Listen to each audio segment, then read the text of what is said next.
Hello, everybody. Welcome back to another one of our question and answer sessions with our Rosh Bet Midrash, Rabbi Joseph Dweck.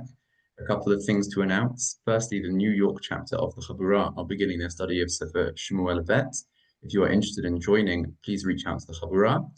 Next week on Sunday, we also have a class from Professor Igor de Suiza on the early commentators of the Moreh Nevuchim. So if you are interested, please do join. This is a members-only class. If you are interested in membership, please reach out to the Chabura. And without further ado, we will begin the question and answer. Thank you, Rabbi Dweck. Thank you very, very much. And good to see everyone.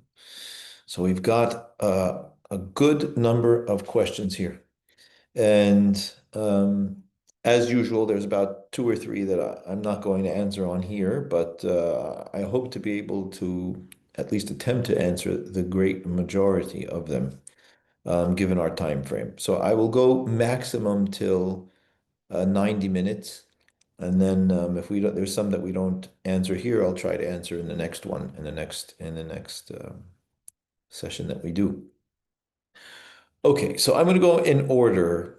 Well, we've organized the questions in categories. So I think that I'm going to begin with the halachic oriented questions. The first question comes from Gabriel in Brazil. And the question is, do whey protein supplements require certification? And what about the issues of other ingredients? What about creatine? Gabriel, thank you for your question. I'm glad that you're concerned about your protein, as everybody should be. Look, the answer to this question is the similar answer to kind of any time that people ask the question of do things require certification? The purpose of certification is in order to do the work that we otherwise would not find ourselves equipped to do. And what work is that? That is the work of knowing what it is that what we're eating is comprised of, right? Knowing what the ingredients are and ultimately kind of what's in it. And if there is anything in it that would be unkosher and that we would not be allowed to eat.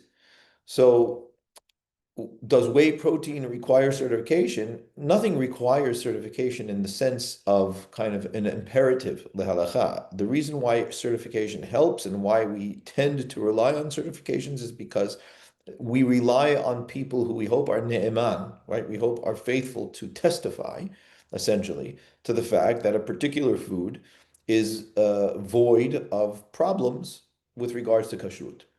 So if you can read the ingredients of the whey protein that you would like to consume, and you know what those ingredients are, right? You are clear on all of the ingredients and you don't know them to be contaminated in any way from something that the Torah tells us we're not allowed to eat or that the Hachamim would require us not to eat, then you can have that whey protein, right? That's halacha, right? That's the truth. But you need to know what you're reading, right? So you need to know what the ingredients what the ingredients are. And there's a lot of stuff, I would imagine, in the proteins. So you have to just know what it is that's in there. And if you read what's in there and you know what it is and you don't see anything that is apparent to be asur, given that you know what it is that you're reading and you're seeing, you don't have to assume isur is lurking where it's not mentioned. And in that case, you can use that as your principle. Creatine doesn't require, it's just creatine, and you can have that, and that's fine. Okay, next question is another kashrut question that is from Brooklyn, New York. Is it permissible to eat at a vegan restaurant? What halachic concerns might arise, and under what circumstances could leniencies apply? So here, similar, right? Bottom line is you have to know what it is you're eating. With regards to vegan restaurants, even though people might think, look, what could possibly be? A vegan restaurant, it's not meat, it's not dairy, it doesn't come from any animal products, it's natural, ingredients that grow from the ground, vegetables and things like that. What could be the problem? There are problems. even with vegetables. And one of the problems is bishulei goyim. So if we are to hold from bishulei goyim, the gezerah bishulei goyim, there are certain vegetables that we are not allowed to eat because they are both ole al shulchan melachim and they're not nechadim k'mot shem hai, which means that we would not eat them raw, and they would normally be used in a state dinner or in a formal dinner of the highest dignitary of the land, right, or of the king or queen. So, some might say that, eggplant, or what they call here aubergine, for example, right? That could be a serious problem. Why? People don't eat that raw, and it's very likely that that vegetable could be cooked and put into dishes and on the table of very, very high level dinners. So, and this is an example, right? I can understand why people might argue with that, but nonetheless, just because it is not of animal product, it doesn't mean that there's not any sur for us to eat it for other reasons. So that's one thing. The other thing is wine, right? Wine is vegan, and it's possible to be used in ingredients, and it may not be wine that is allowed. So those are things, for example, that a person has to be concerned with. And then overall, you just have to be concerned about the fact that you are relying on what it is that you're told in these restaurants, and that's an issue of ne'emanut, of trustworthiness.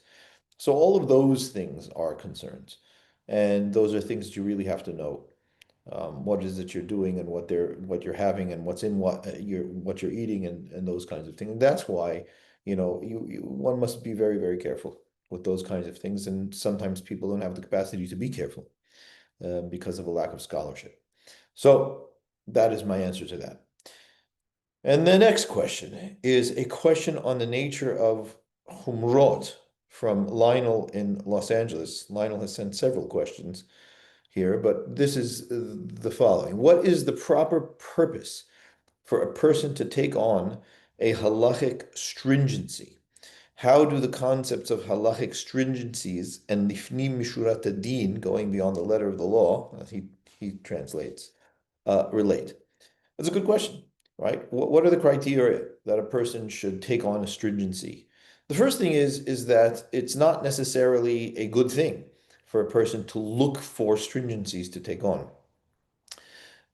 The, the what's the word? I would say the best guidance that I would suggest in terms of entertaining a stringency should more often than not be a concern of transgression, right? So if you're concerned for whatever reason personally that you might miss something, you might transgress something, you might miss a mitzvah aseh, or you might cross and transgress a mitzvah lo ta'aseh, both the rabbanan mitzvah aseh lo ta'aseh deoraita, or any of the requirements of the hakamim, and you recognize that you might struggle with that, or you might in yourself, not just because of willpower, you might just find yourself in a situation where it's very iffy as to whether you're in the clear in terms of what it is that you're doing. In those situations, it's praiseworthy, it's a good idea for an individual to be able to be stringent, to be a bit more mahmir.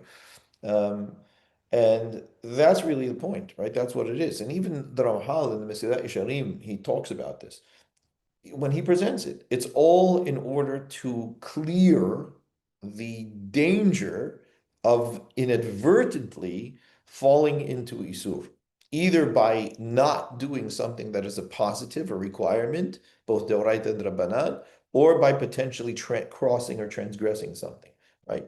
So, and a good example might be a vegan restaurant, right? So even if a person's completely clear on the fact that, I know whether this is bishulei goyim or not, I know that there's no wine, I know that there's no, bugs in my vegetables or whatever the case may be. But to say that one can be fully clear from the line, right, of what it is that a person is running very, very close to is not so easy, even for the greatest hacham in a situation like that. And that might be a pleasure. He says, something, I'm not eating in a restaurant that I don't know is kasher and has a kasher and so on and so forth. That's an acceptable, accept in my opinion, right? That's an acceptable humrah. It's an understandable humrah, and it's something that is okay for a person to do. On this, question, I'm going to bring the next question. This is from Abi in Brooklyn, also had many questions in this particular grouping. He asks, can one just accept any humrah? No, a person cannot just accept any humrah. A person has to be, both Lionel's question and Abi's question is important to recognize. And this is something that people don't recognize at all, usually, right? They believe that humrot are always okay. It's just a question of whether I feel like taking it or not, or whether I feel I need to take it or not. And that's not true, right? Just as the Torah has told us that we are not allowed to do things, and we're not allowed to do the things that the Torah tells us that we shouldn't do, so too when the Torah says this is mutar, this is allowed for you, we have to be very careful about saying, I'm saying it's asur, even if we do it in the guise of a humrah. And we say that on Yom Kippur all the time, right? We say it's one of the elements of the vidui of Yom Kippur. Asher asarta hetarti, right? Which you prohibited, I allowed. Asher hetarta esarti, and what you allowed, I prohibited. That's both. So just as problematic as it is to go against what the Torah says not to do, it's problematic to not allow yourself to do what the Torah says to you to do. And that's something the Hachamim say as well. Lo dai lecha ma she'asra Torah. Rambam quotes that when he writes about the Nazir in Hilchot, in Halachot, right? That it's really, he mentions it in Hilchot Derot. He says that a person should be careful not to restrict things that are not restricted onto him. Just as the Nazir, all he restricted upon himself was wine, and that was done because he was fulfilling the mitzvah of Nazir of the Torah, and yet it required him to remove himself from drinking wine, and he has to bring a hatat over that. That's how Rambam interprets it, based on the Hachamim. So all the more so a person who is osir other things on themselves. So you have to be very, very careful about these kinds of humrah. It is good to do a humrah where you are worried that you are going to transgress or miss a positive. And that's fine. And that's why I always love the language, Hacham Adlum Abadi, in Sefer Magen Ba'adi. He has the teshubah about dishwashers, whether you're allowed to use the dishwasher for meat and milk at the same time. And I believe that I actually taught that teshubah in the Habura some eons ago. So I encourage you to dig that up and find it. But he writes a wonderful line in there. And he says that because he concludes that it is permitted to use the dishwasher for meat and milk at the same time, right? So you can put meat dishes and milk dishes in the dishwasher at the same time. And then he says, and if you want to use it separately, do it milk separately and meat separately, dairy and meat dishes separately, mutar le'ahmir. He says it's permitted to be mahmir, right? Which is a phenomenal point, but of course a beautiful one, right? I mean, when's the last time you heard a hacham say mutar le'ahmir? So he said, in that case, it's a humrah that's acceptable, right? It's a humrah that is allowed for a person to take. So we have to be very careful about those kinds of things. And if you're questioning, you should speak to a hacham who knows these things, right, and can help you think through whether it's appropriate or not appropriate. This question is also from Abi. If commerce is allowed on Shabbat for a mitzvah, why is pidyon haben, or pidyon, I suppose you mean the plural of pidyon haben, not performed? Good question, right? So an example, so the Hachamim are, first of all, it's important to recognize that what we call mekah hamimkar or masal matan, right? What we would roughly term as business transactions or financial transactions, or like you're saying, commerce, is a rabbinic prohibition. So the Torah does not prohibit this. The Hachamim prohibit this, right? They prohibit it because they're worried about people writing, they're worried about all kinds of other things, isurim that are isurim de oraita, that people may come to do on Shabbat, not to mention the very mundane nature of it, right? And what that creates for Shabbat. And so since the Hachamim prohibited it, the Hachamim allowed for it in areas of mitzvah. Pidyon haben is a little bit different. And the reason for that is because even in the areas where the Hachamim allowed it, they did not allow a person, for example, to actually carry money and pay money on Shabbat. They allowed for certain transactional activities that did not require holding money, right? And actually paying money, physical cash. And the Pidyon haben requires that, right? The Pidyon haben requires kesef. And you have to give this over to the Kohen as the act of Pidyon. So that is not permitted. And the same, and also in addition to that, you can do the pidyon after the 30th day, right? It's just that you can't do it before the 30th day, but after the 30th day, it's still permitted to do. And so they didn't want to allow for that on Shabbat. The next question is from Miami, Florida. Is the knowledge that stainless steel is non-porous enough to allow us to use it both for dairy and meat, or do we need a Sanhedrin to reestablish and allow us to do so?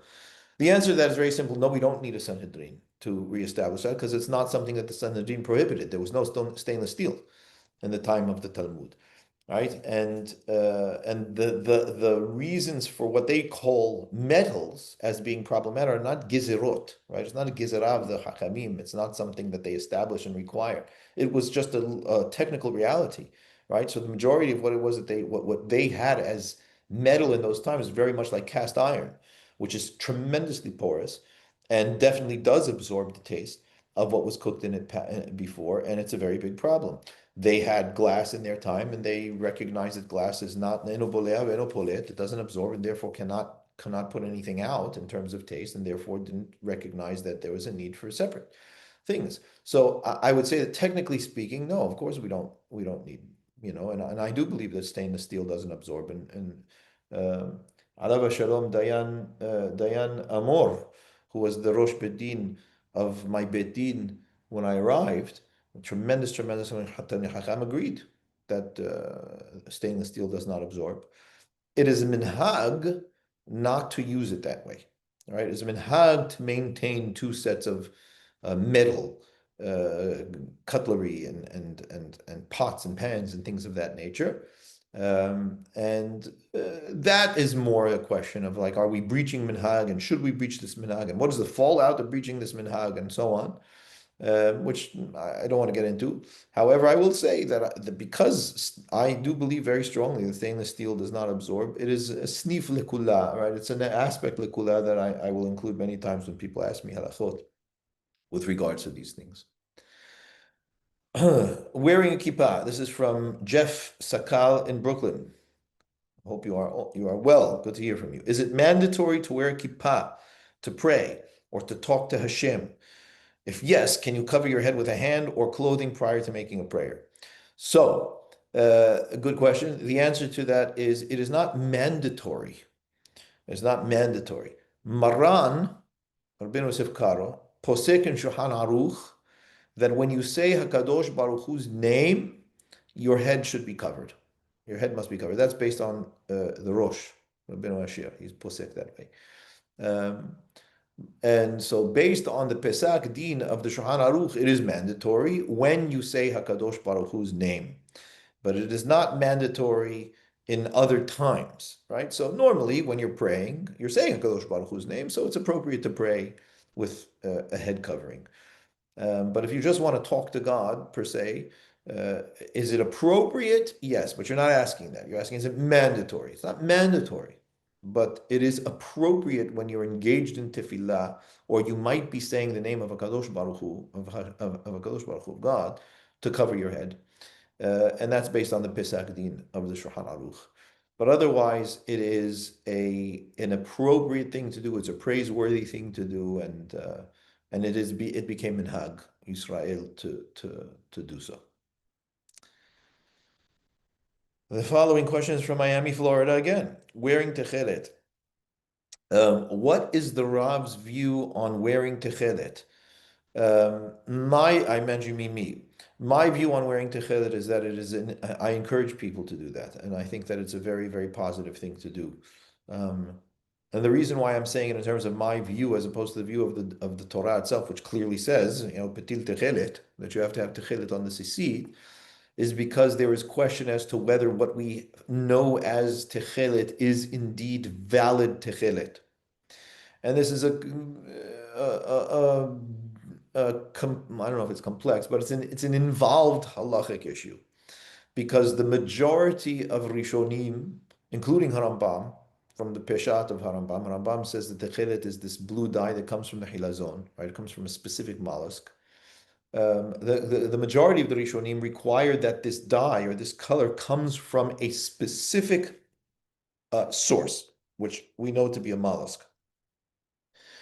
Not everybody agrees to that, right? Some poskim say it just needs to be blue, right? It just needs to be the right color blue, however it is that you get it, and as long as it is color fast, right? As long as it doesn't fade and it doesn't easily wash out and so on and so forth.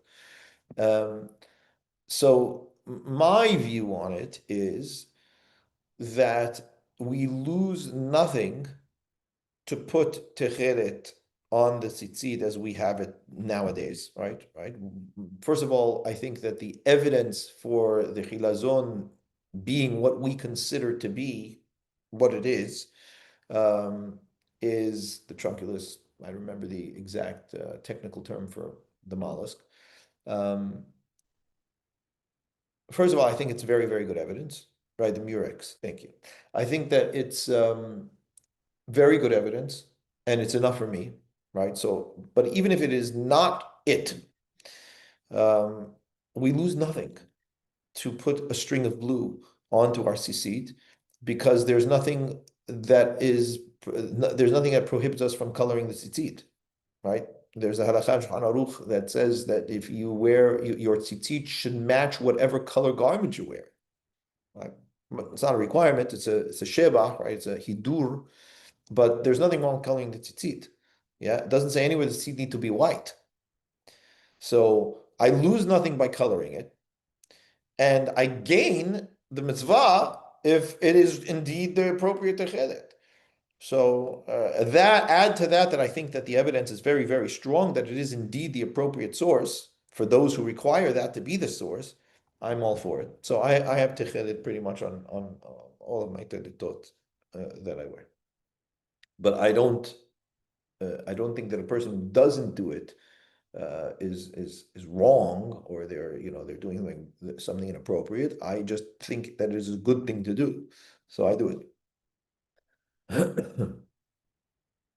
Okay, the following questions are within the realm of kind of halachic frame and structure and philosophy, essentially.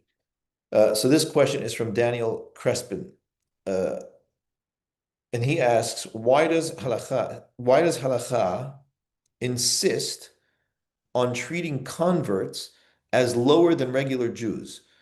First of all, I don't think that's true. I think that that's an assumption. It does not insist on treating converts as lower than regular Jews. To the contrary, it tells us that we have to love them, like you say. Despite the Torah repeatedly telling us to love the convert and treat them like a native. What you do single out here is that it prohibits them from holding positions of authority, which is true. And there is also prohibitions in terms of Kohanim marrying converts. There are absolutely restrictions on those who marry into or come into the nation of Israel legally, as to the degree to which we recognize them as as a member of the people. All of that essentially has to do with pedigree, not with status amongst the people. And it's important to recognize that Torah definitely holds value in terms of pedigree overall, right? In other words, there are certain things that the Torah recognizes as having to do with lineage and familial connections. And so when it comes to leadership, it learns all of the leadership law, at least the way that we have it now, from the Torah statements on kings. And it says me'achecha, right? It says that you have to have somebody from your brethren. And the Hachamim just clearly learn me'achecha as those who are born as members of Israel, not those who came in as converts to Israel. That's all. It's a pedigree question. And same thing with regards to the Kohanim. Right? So it's not a question of having lower status. It's a question of what line do they come from? And that's just something that when it's an issue of pedigree, the ger is not recognized as an acceptable option. There's members of Israel that are not recognized as acceptable options in terms of pedigree as well, right? But when it comes to Talmud Torah and the like, I mean, that's the great equalizer. And the fact that they are part of members of Israel and they require our love and their special mitzvot for their love does not budge, right? I mean, that remains the same. So I think it's important to recognize the difference between the two. The following question is also a question from Daniel Crespin, New York City. The Exodus story shows God despises slavery. I disagree. I don't think that the Exodus story shows that God despises slavery at all. Cecil B. DeMille believed that that's what the story showed. What it shows is that God didn't want Am Yisrael to be under the enslavement of Paro. That's what it says. That's what it shows. And that's all it shows. I don't think it shows anything other than that. And not only that, notice that not once in the entire story of the Yetziat Mitzrayim and Shemot and the whole thing does it use the word freedom. It never talks about freedom at all. As a matter of fact, what it says is you are to set the people, let the people go, right? Paroz to let the people go. Why? Ki avadaihim v'ya'avduni. HaKadosh Baruch Hu says, I want them to serve me, not you. So, you know, that's what it shows. But nonetheless, you ask, the Gemara refers to all non-Jewish slaves. It prohibits freeing them. It says, "Le'olam bahem ta'abodu," right? That's how they understand that pasuk. And the reason for that Hachamim see that appropriately Gentile slaves should not be freed by Israel is because they, and this is not politically correct in any way, right? But nonetheless, in the frame that it is presented, it sees the slavery to Am Yisrael, right? In other words, being enslaved to people that are members of Am Yisrael better for the individual because they are closer to Torah, they are closer to the Am in the Berit, and they are very intimately connected to the people. And that is better for them than simply being free agents in the world as of the Avodah Zarah and on their own. That's really what it is in the essence, right? Now, of course, people could get very, very, radically up in arms as a result of that because of it's very crass to modern ears, but you can understand the frame that the Hachamim see it in and see them as being tremendously in better state as a result of that. Okay. Not the next question is from Lionel again. Why do Hazal think non-Jews shouldn't study Torah? They don't say this anywhere. Hachamim do not. I just gave a shiur on this in the Tishu B'Av Harambam. Hachamim do not say that they should not study Torah. It says that the words of Torah should not be delivered to them, which is very specific. Lo yimasiru, which Harambam is not posek, incidentally. And it says that they themselves are not to be osek b'Torah, right? That they are not to toil or work in Torah as though it belongs to them, because it's ours. It belongs to us. It's our covenant. And they have to be able to know it in terms of the frame that we received it. So there's nothing wrong with teaching them if they will be able to receive it in the frame that we have it. But to take the Torah and be megale panim b'Torah shelo kehalacha, right? To basically interpret Torah in foreign terms is terribly problematic in of itself. A, and B, for the non-Jews to take what is the source of our covenant and make it theirs as though it belongs to them or they feel like just taking it, that's essentially a form of theft. And that the Torah does not see as a positive. And this question is from Moshe from Muncie. What is the meaning of halacha le Moshe misinai? Should it be taken literally? How is it different from the Mesorah of interpretation? An eye for an eye, meaning monetary compensation. Okay. Halacha le Moshe misinai is a technical legal term, and it means something very specific. Rambam writes in the opening of the Perush Mishnah that the term of Halakha Moshe Sinai refers to details of law that have no source in the text. That's what Halakha Moshe, and that there's no dispute on these things, right? So, for example, it says that all of the measurements right? Tefah and Ama and and log and all of these whatever riv'it, these things that we use as measurements and how what things need to measure. That's not mentioned in Torah, right? That you have to eat a kazait, right? Or that you have to, you have to eat a kotebet to be hayav for eating on Kippur and all of these kinds of things.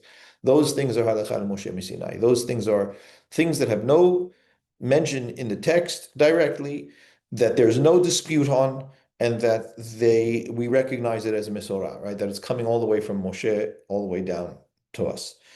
Um, that's what it is. Okay. Okay, so let's go to switch gears a little bit and look at some theological and philosophical questions. Back to Lionel in Los Angeles. And his question is, do you think observing mitzvot purely for social reasons or as, quote, what Jews do, unquote, without firm commitment to traditional theology, brackets divine revelation, is a viable basis for Judaism? Or is firm theological commitment necessary alongside practice? It's a good question. I don't think it's a viable basis for Judaism at all, because the entirety of Judaism is based on the berit between Am Yisrael and HaKadosh Baruch Hu, and nothing else. So whatever it is outside of that, or whatever people might be doing outside of that, is a mimicry of what we would call, for lack of a better term, Judaism, but is not Judaism. Anything that is not within the frame of berit between Am Yisrael and HaKadosh Baruch Hu, and the endeavor to fulfill that berit is not Judaism. So people can be doing the exact same behaviors as a mitzvah and be using the same language and the same actions and still not be the thing. That's, that's absolutely can happen. It does happen. Now, do I think that people should be discouraged from performing mitzvot for social reasons? Not necessarily. So there's two things you ask, right? You ask, is it viable? Well, maybe you don't ask two things. I'm responding to two things. I don't think it's viable as a basis for Judaism, which is what your question was. No, Judaism would fall apart if that was the only thing that people did. The question is, should people be discouraged from doing this? And I would advise against discouraging people from doing this, because it can nonetheless act as, I'm going to use some funny words here, as a repository for the spores of Israel that otherwise would blow into the wind and be lost. Another way of saying that is it acts as a binding agent. So in terms of kind of technical, mechanical terms, it could be helpful, right? It's better that they do these practices and identify with the people in their practices than not. Because if they don't, they will be, again, floating in the wind, right? And without root. So I would not discourage the behavior. But your question was, is it a viable basis for Judaism? It is not a viable basis for Judaism. And I explained why. Next question, also from Lionel. How do you understand the passages in the Torah that convey the idea that keeping the mitzvot leads to material prosperity, while failing to observe them will lead to severe punishment in this world? Um, I don't understand anything. Harambam writes about this explicitly. So I refer you to the 9th chapter of Hilchot Teshuvah. And I think that Harambam will answer your question. And if there's anything left there that he has not answered, please write back. The next question is from Alex Zemel in Tel Aviv. Hello, Alex. Given the Rambam's view that Hashgacha Piratit, that direct or individualized divine providence, increases with one's intellectual or spiritual development, what is the nature and extent of divine involvement in the lives of those who have not reached that level? Thank you for the question. I'm not sure I understand the question because when you say not reached that level, which level is that? I don't I don't identify a particular level here. It is true that Harambam says that Hashgaha Piratit increases with one's conscious connection, right? To HaKadosh Baruch. So there's a spectrum with regards to that. And it depends on where a person's conscious awareness is. So there is a certain basic hashgaha that HaKadosh Baruch Hu has for Kalal Yisrael simply as a result of the berit of Abraham Abinu and the berit of Har Sinai. It's just there, right? It starts, you come out of the box. It's the what do you call it? The factory conditions, the factory settings that a member of Am Yisrael has. Beyond that is a question of how you wish to build the relationship. So that all depends on your conscious intent and intentional investment in the relationship. It's like any other relationship. So I would take that and use that as a frame. There's no that level, right? There are levels upon levels upon levels, and there are various modes of and intensities of relationship. And Hakadosh Baruch Hu could be manifest with a person on any number of levels. Can be manifest with the same person on any number of levels, depending on what's going on in the relationship at the time. This is from Saul in Brooklyn. Do you think the world truly operates in a Malthusian way? No, I don't. But I don't know what you meant particularly by that. I mean, the Malthusian theory is very specific, right? Where scarcity, you say where scarcity, conflict, correction are built into creation in order to be able to correct for things and war and things like that. Or is what looks like randomness and struggle part of a larger divine plan? So that's a very large question, Saul, because basically you're asking why evil? And I can give you a very, very broad and basic answer to that, but it won't satisfy you, I think. Um, so all that I can say to that is it's important to understand that whatever it is that we see as being evil is a result of the lack of Hakadosh Baruch Hu's presence, right? And actually, I should correct that. I'm sorry. I'm going to correct that. It's not what we see as being evil. What we see as being negative, right? Evil, more likely than not, requires malintent. Yeah, it requires malintent in order for it to be evil, and it requires us to determine it as such. But for things to be negative, for things to suffer, as you say, right, or things to corrode, for things to fall apart, and all of that, right? So yeah, the Malthusian theory is that these are necessary in order to be able to maintain the viability of the planet, and there is some truth to that, of course. But I think it goes beyond that, right? It's a question of the void of HaKadosh Baruch Hu, to whatever degree it is void, in the world. And when that void is manifest, there is, we're dealing with a random world and random developments, and there's any number of things that can happen in a random world. The question, of course, is why? Why should there be that? And that's a deeper question, which it requires its own treatment that it goes beyond the scope of the question answer session now, but I actually gave a two-part shiur on this, which unfortunately is unavailable because my app is down. But and by the way, I will say, as we've got people here and anybody will hear that who are listening to this, we need to get the app back up, and I am struggling to find a clear path forward with regards to that. So if you have ideas onto who would be great at doing this, and would be able to streamline it and get it done in a very quick way, uh, get in touch with me. Next question is from Yaakov Baredis in Brooklyn, New York. What is this must be a typo. It says Hanhara here, but I'm imagining Harambam, right? What is Haram? I'm imagining you're saying, I think, overall view on the afterlife. And if you're not, I apologize because I'm answering it as though you said Harambam. So, um, so what is Rambam's overall view on the afterlife? I'm looking for more clarity on Olam Haba, Olam Ha'emet, Gan Eden, Ginnam, Tehiyat HaMetim, Mashiach, Gog uMagog. Well, good for you, Yaakov. I would say, I would refer you to, first of all, have a look at the eighth chapter of Hilchot Teshuvah, in which Harambam discusses Olam Haba. I would also refer you to the Harambam's Hakdama to Tekhelet, which is the 10th chapter of Masechet Sanhedrin, the Mishnah, in which he discusses this in greater length. And he also talks about how valuable it is to pay attention and to really invest a lot of time in studying all of these things. So I encourage you to have a look there. And that's L'Haraba. Okay.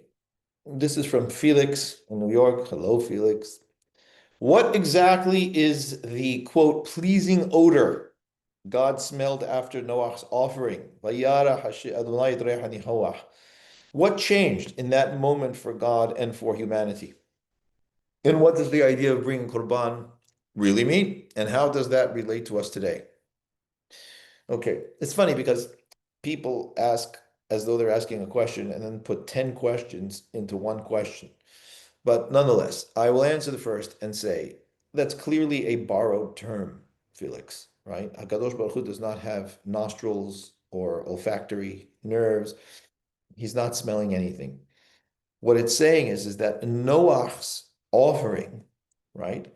HaKadosh Baruch Hu is speaking to us in human terms, saying it was as though the smell, the scent of the offering was favorable. It was found favor with HaKadosh Baruch Hu, right? And that's all it means. That's all it means. You don't have to get tangled up in the how did he smell stuff, right? He doesn't smell anything.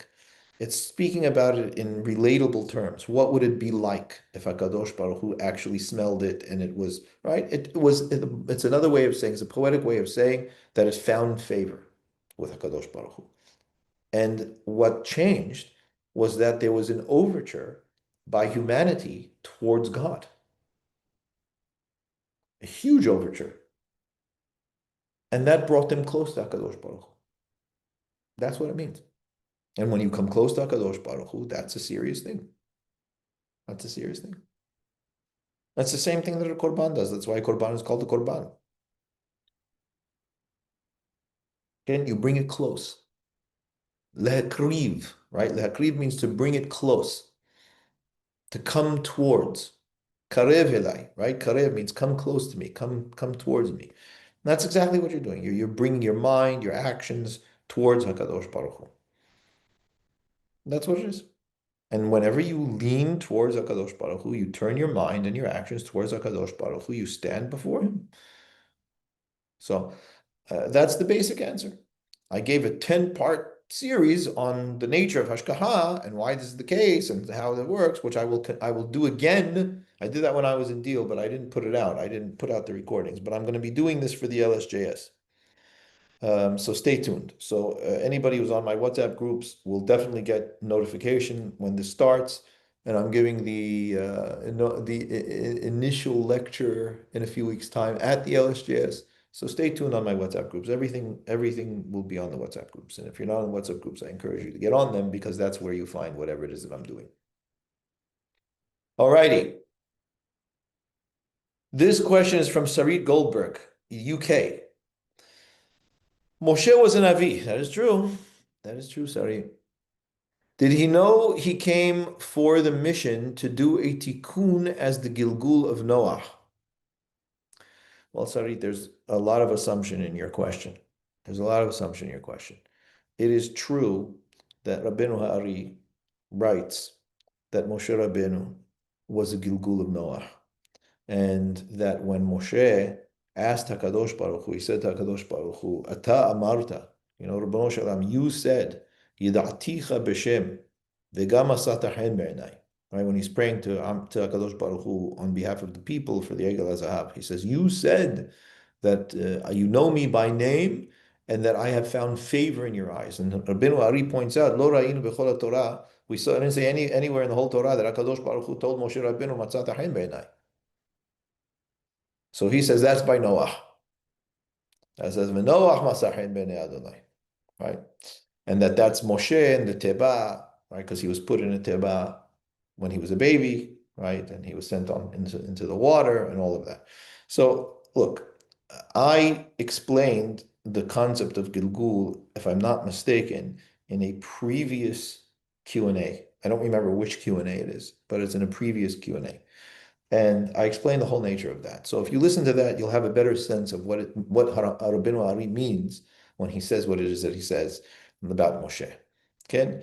And in that capacity, I suppose you could say that Moshe Rabbeinu had a sense of the continuity of what was happening in the world, starting from Noah and coming through whatever it was that Moshe was doing.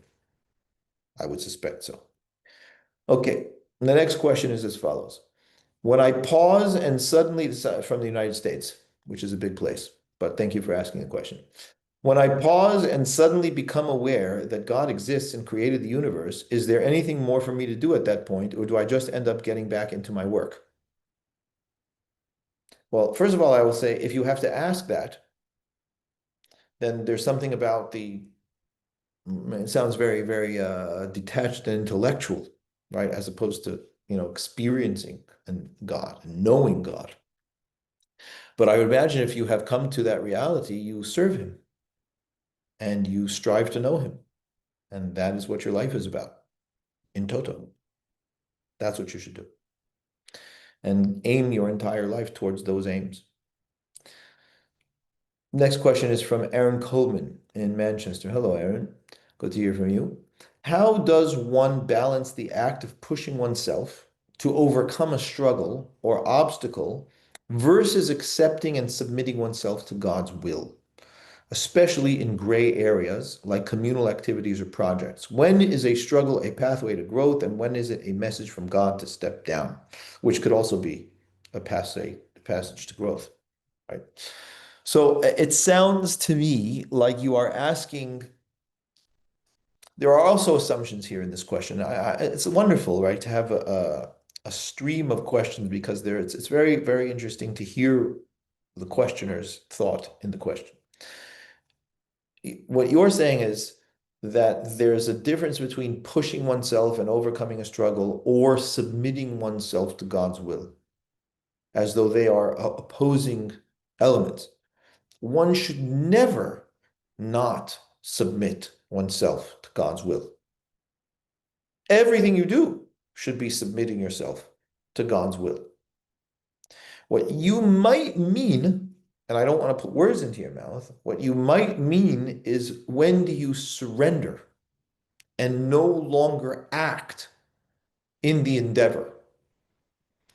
And that is a good question, and that is what may be spoken about in the rabbinic vernacular as Hishtadlut, right? What do you do in terms of your own actions in order to be able to do what you need to do?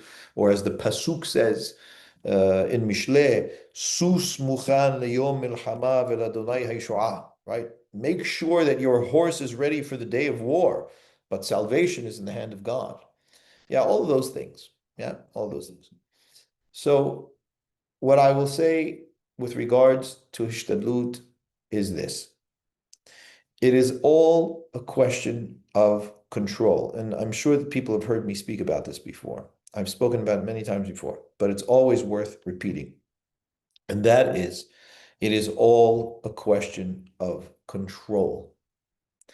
And in any given situation, you need to do a deep search, right? You need to do a deep contemplation in your truest self and consider what you can and cannot control in any given situation. And a great many times we mistake and we think that we can control things that we cannot, and we think that we cannot control things that we indeed can. And we mess things up because of that all the time. So the first thing that is important to do is to determine the difference. Determine what in any given situation can you genuinely control. And if you can genuinely control what is going on, well, then by all means do. And do it in the best possible way that you can. Dedicated to serving HaKadosh Baruch Hu. Do you hear? That's number one. When you recognize that you cannot control the situation, an example of this is if another person is involved. We can't control other people. We can barely control ourselves, much less other people. So when there's another person involved and it requires you controlling that other person, you are not in control. You may think you're in control, you may try to be manipulative and coercive and whatever the case may be. 9 times out of 10, you're transgressing a mitzvah in whatever it is you're doing to try and manipulate this person and coerce this person. It doesn't work. It's just an example. You need to determine what you no longer can control or what you are not weren't able in the beginning to control. But when you know that you cannot control something, you have no other choice but to submit it to one who can. And the majority of times, the one who can is HaKadosh Baruch Hu, and you give that to him. And that's it. When it's your plumbing, you give it to the plumber, but otherwise you give it to HaKadosh Baruch Hu. So when you are saying, how do I know if I'm overcoming a struggle versus accepting and submitting oneself to God's will? It's always God's will. Then the question with regards to the struggle is, well, what do you have it in you? Do you have it in you in order to be able to overcome it or not? And when you do overcome it, where will you be? Will you be better for overcoming it? Or will you find yourself in a position that is just as bad as it was in the beginning? These are important things to be able to consider, right? But ultimately, it all has to be a question of what it is that HaKadosh Baruch Hu desires of me, and that's something that we dedicate ourselves to trying to understand. But more often than not, it's a question of what it is that I can and cannot control, and to be able to come to the clarity of that. I hope that that helps. You may feel that I've completely missed your point, but if so, try again. I'm always happy to revisit. Okay, carrying on. Another question from Daniel Crispin, and this has to do with Misorah and things of that nature, and frame of law. Rambam explains in Hilchot Mamrin that Mahloket emerged in Israel because of the loss of the Beit Din Gadol. However, the Gemara in Rosh Hashanah implies that the Sanhedrin Beit Din Gadol existed beyond the doesn't more than implies, existed beyond the destruction of the temple and through the days of the Tanaim. Since disputes among the Tanaim still occurred, how is one to understand Rambam's position? Good question, Daniel. When Harambam talks about mahloket and says that when the Sanhedrin was around, there was no mahloket, he's not saying that there were not differences of opinion. Of course, there were differences of opinion. There were always differences of opinion. Do you think that the Hachamei Sanhedrin, that the Dayanim of the Sanhedrin didn't argue? That they didn't have mahloket? Of course, they had mahloket.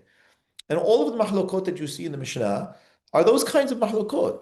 The question is not whether there was mahloket or not. The question is, what do we do? That was the question.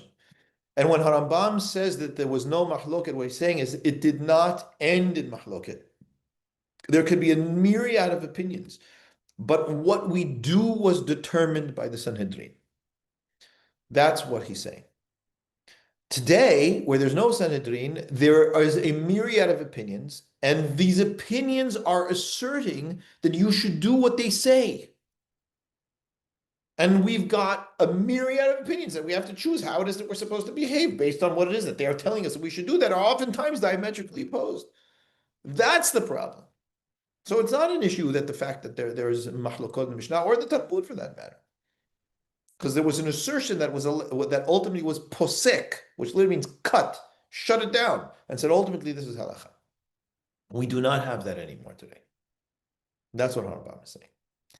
Next question is from Ephraim from Hollywood, Florida. Rambam gives the Talmud the authority of a Sanhedrin because, quote, it was accepted by all of Kelal Yisrael. How can this be said as of its redaction, 400 CE, circa 400 CE, when there were established communities in places far from Babylonia, for example, Italy and Spain? Thank you, Ephraim. First of all, Harambam says more than that. He says more than it was accepted by all of Kelal Yisrael. He says two things. He says it was accepted by all of Kelal Yisrael, and he says that it was established and agreed upon by Kol Hachmei Yisrael or Rubam, right? Either the majority, all of the Hachamim, or at least the great majority of the Hachamim, right? So the same is true with regards to what he says with regards to Kelal Israel, right? So first of all, there's two components, right? There's the Hachamim that are establishing, and there's the acceptance of Kelal Israel that render it as binding, right? Also, I would take issue with the fact that Rambam gives Talmud the authority of a Sanhedrin. Not quite, right? He's establishing here something specific, right, that is unique. But nonetheless, the community at the time that you're talking about, right? The communities in Italy and the communities in Spain, and there were communities elsewhere, right? That wasn't the only place that there were satellite communities, but that is exactly what they were, satellites. Babel was the hub. It was the sun around which every satellite community revolved. It's important to recognize. And when they had questions about what is it you do, guess where they sent their questions to? Babel. So it's true that there were kind of people scattered around, but they recognized Babel as being the authority. And they continued to send their questions to the Babel for years and years, right? Even after the unofficial close of the Talmud. Yeah. Babel was seen as the establishment. And so what came from there essentially was accepted by all of Kelal Israel. Okay. Moving along to quite a different, bit of a different shade here, a single question on the Mesilat Yesharim, and specifically the dialogue version of Mesilat Yesharim, also by Felix. In Mesilat Yesharim's dialogue, is Ramchal siding with the Hasid over the Hacham or inviting an integration of the two? The Hasid is an integration of the two, right? The Hasid does not know Chokhmah, right? He does not, it's not that he negates Chokhmah. He's presenting the way in which Chokhmah should be studied. And in what terms and in what goals, right? But he is definitely setting the Hasid as the aim and faulting the Hacham. Although he does it brilliantly, because the beginning of the opening, he sets the Hacham as the hero of the story, and then suddenly in one line the tables turn, and suddenly the Hasid is the one who kind of takes the reins.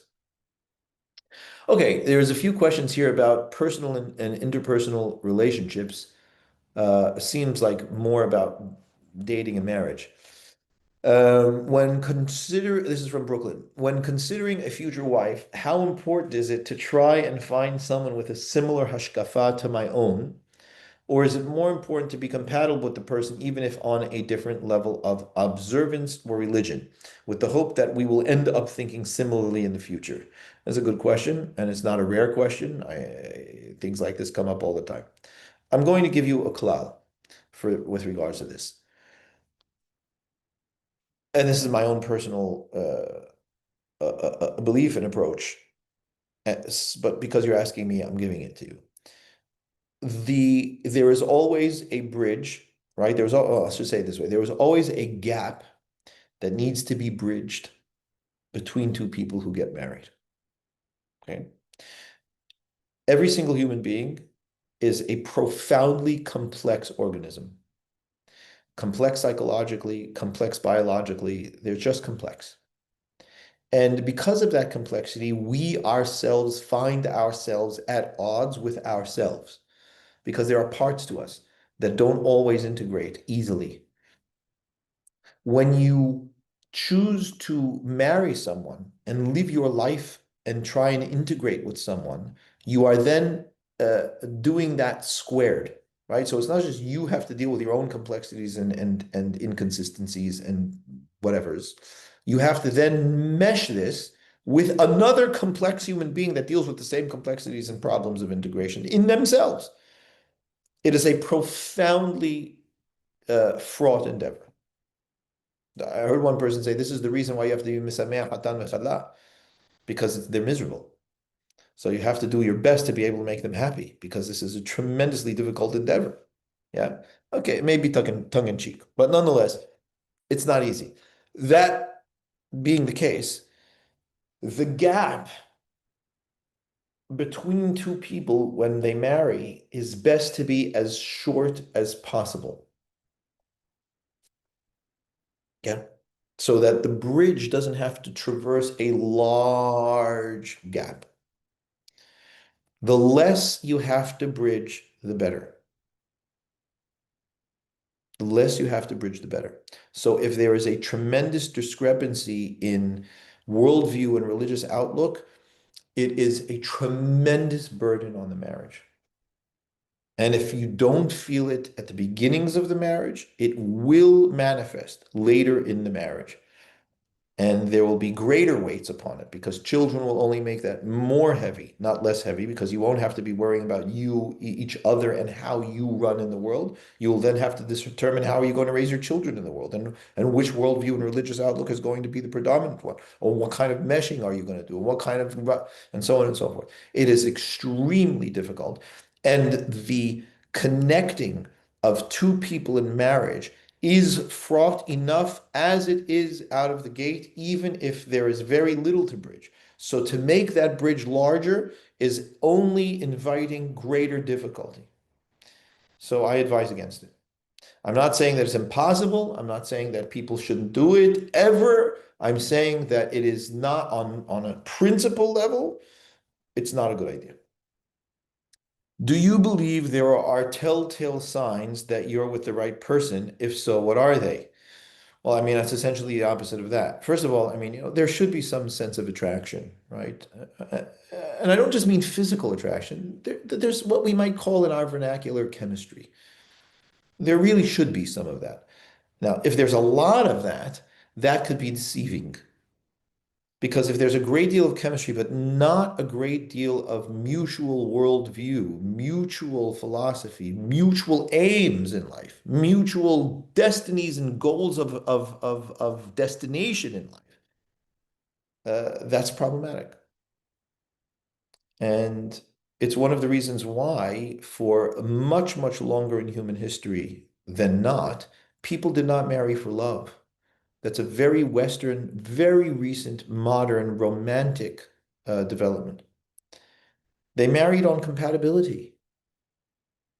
More often than not, they didn't marry against their will, but they didn't marry out of love. They married for compatibility. It's one of the reasons why they would do what they call, their families would suggest who would be right for them.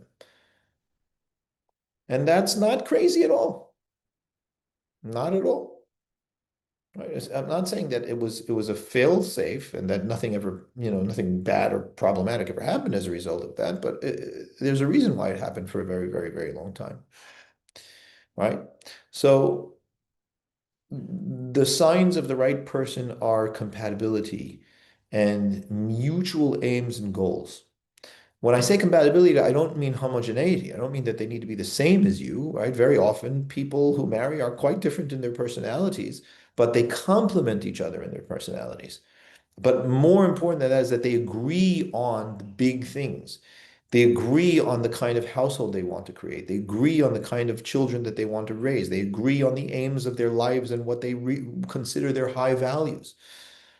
That's important. And if those things are not there and you're not talking about those things and all you're feeling is head over heels in love with somebody, that's terribly deceptive. Because as exciting and wonderful and elating as it is to be in love with somebody, that fades after about 2 years or so. And when that fades, because it's a biological trick, right? But when that does fade, what's left is all the things that I'm talking about. And those things need to be dealt with. Okay.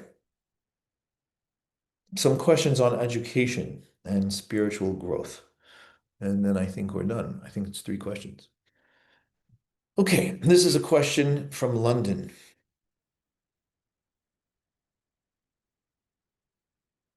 What should a Baal Teshuvah learn first? Should one follow the same order recommended for children? In other words, Mikra, Mishnah, Talmud? Or does beginning learning Torah later in life mean that a different order is called for? Greater emphasis on practical halakha and Mikra. Great question. Great question. And the simple answer to that question, I'll unpack it, but the simple answer to that question is not the same as what we would give to a child, right? Absolutely not the same. The first thing is that when a person is older, and this is not just for Baalei Teshuvah, by the way, right? I mean, it could be that a person I mean, I guess it depends on what level of Baal Teshuvah you're talking about, but if a person was a practicing Jew, right? They were an observant Jew, but didn't learn a lot of Torah in their life when they were younger, you don't begin with Mikra. I don't think that it's a good tactic. I'm not saying they shouldn't learn Mikra, but it's not a great tactic. First of all, what ends up happening is you really do need to start bringing in the issue of en adam lomed ela b'makom shelibo hafetz, that there is a concept mentioned in the Talmud that a person only can learn in the place that their heart desires. So there is something about being interested in the subject matter. So if a person is going to start studying Torah, they should start studying in something that interests them. That's important.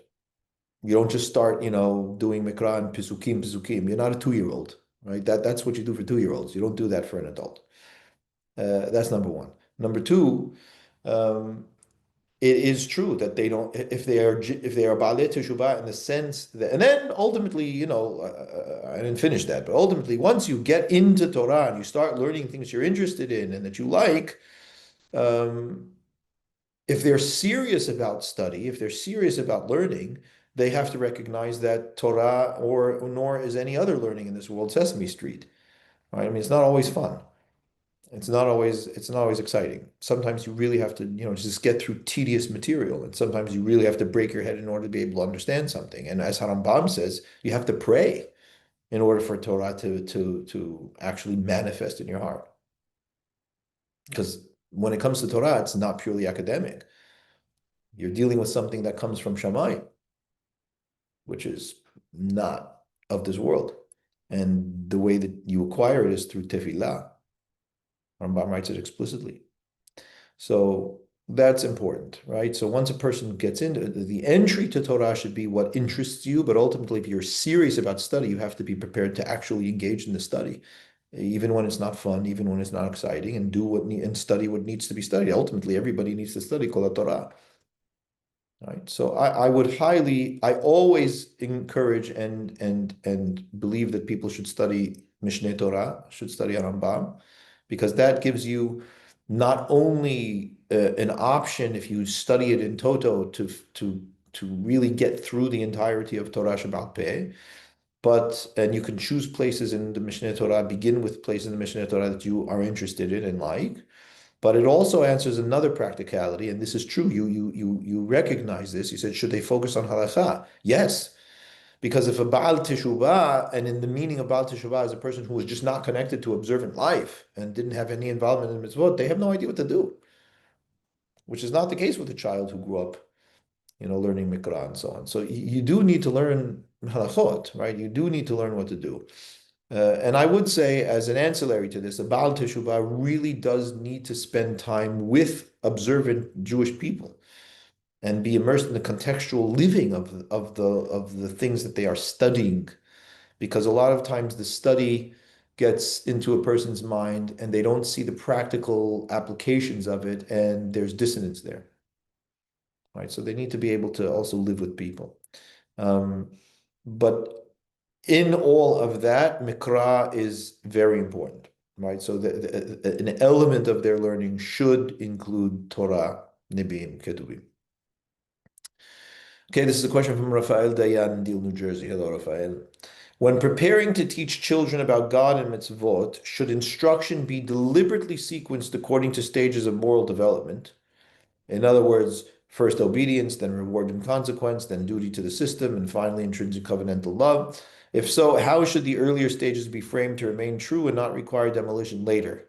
If not, what sequence and framing should be adopted? Yes, it should. Yes, it should be in that sequence, because for the simple reason that little children are not sophisticated enough to be able to understand covenantal love. So it's much more detrimental to bring that to them when they're not ready to absorb it and understand it. So yes, you begin simply telling them this is what you do. Why? Because Hashem said so. And that's it. That's no, there's no demolition that's required for that.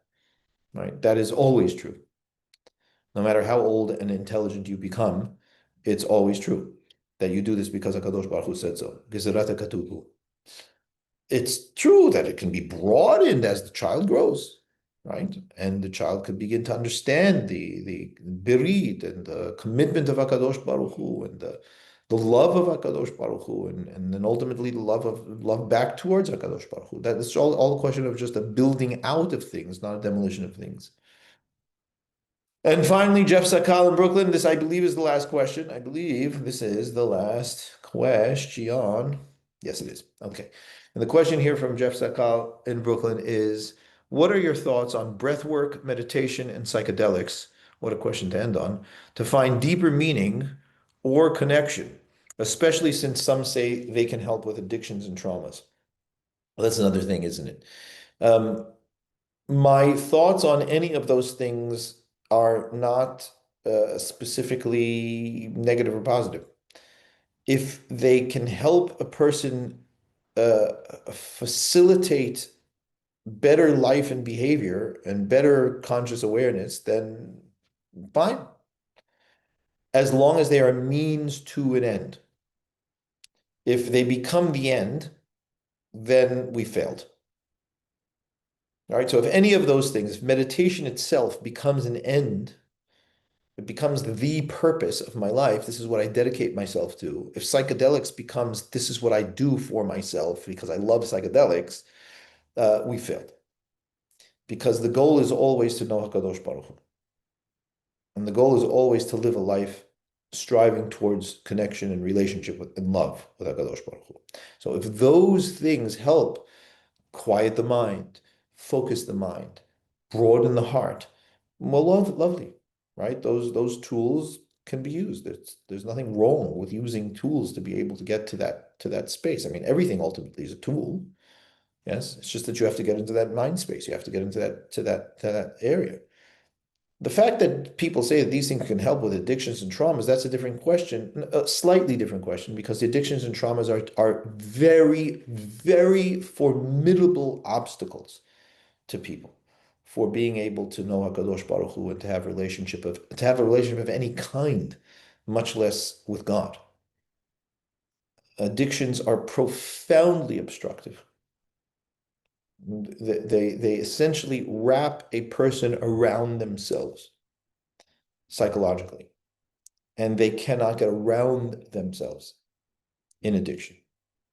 And so there is no option for any real relationship when a person is addicted to anything, right? And I don't think that, and it's not just substance abuse, right? It's not substance abuse. It is any compulsive drive to behaviors of any kind. That's my definition of addiction. That's not the clinical definition. Because the psychology is the same. And it just wraps a person up around themselves, and it's a terrible problem. Traumas lock a person into a specific event or events that they cannot get around. So those need to be dealt with in order for them to be able to grow and to be able to develop and be able to build relationships and to relationships to themselves, relationships to others, and ultimately relationships to HaKadosh Baruch Hu. So if those things can help unlock those things or loosen those things, by all means, but that is required.